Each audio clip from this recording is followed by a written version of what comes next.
Qu'est-ce qu'on observe dans cette photo? Prenez une minute pour réfléchir et puis répondre.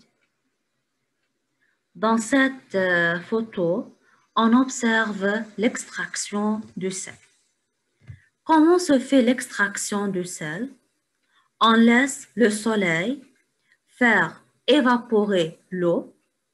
Alors, après l'évaporation de la totalité de l'eau, on obtient le sel. On obtient le sel sous forme de cristaux. Alors, cette technique s'appelle la cristallisation.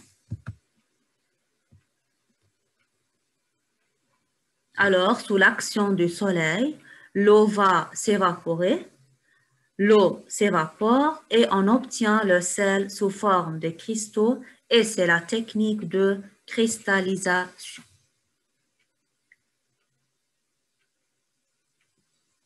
Pour faire la cristallisation en laboratoire, on a besoin du matériel suivant, tige en verre, de sulfate de cuivre, c'est un type de sel, un cristallisoire et de l'eau distillée et un bécher. Quelles sont les différentes étapes ou la procédure? Tout d'abord, on met de l'eau, on met une certaine quantité de sulfate de cuivre, on agite très bien pour obtenir un mélange homogène et puis on verse ce mélange homogène dans le cristallisoire et on met ce cristallisoire au soleil. Le soleil va faire une évaporation de l'eau et quand l'eau s'évapore, c'est-à-dire elle va se transformer de l'état liquide à l'état gazeux et il reste les cristaux de sulfate de cuivre et c'est la technique de cristallisation.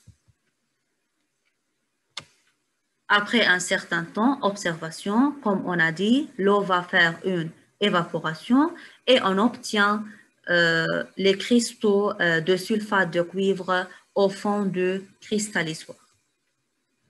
Et c'est la technique de cristallisation.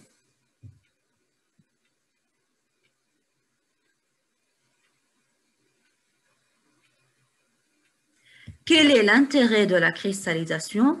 La cristallisation permet de séparer le solide dissous d'un mélange homogène solide-liquide par évaporation de la phase liquide, dans ce cas sous l'action du soleil. Oui.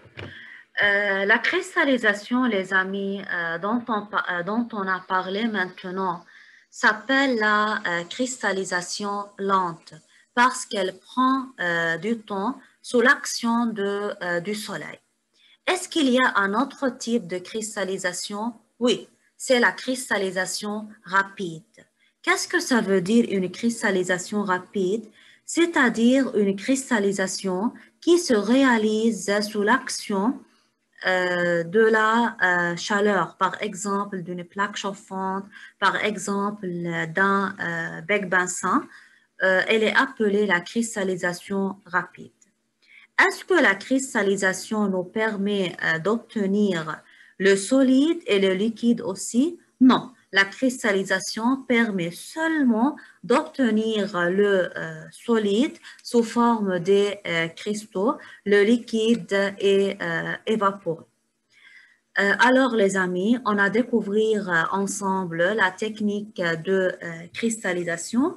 On va découvrir la technique de distillation simple, qui est une autre technique pour séparer les constituants d'un mélange homogène solide-liquide dans une autre vidéo. Merci, au revoir et à bientôt.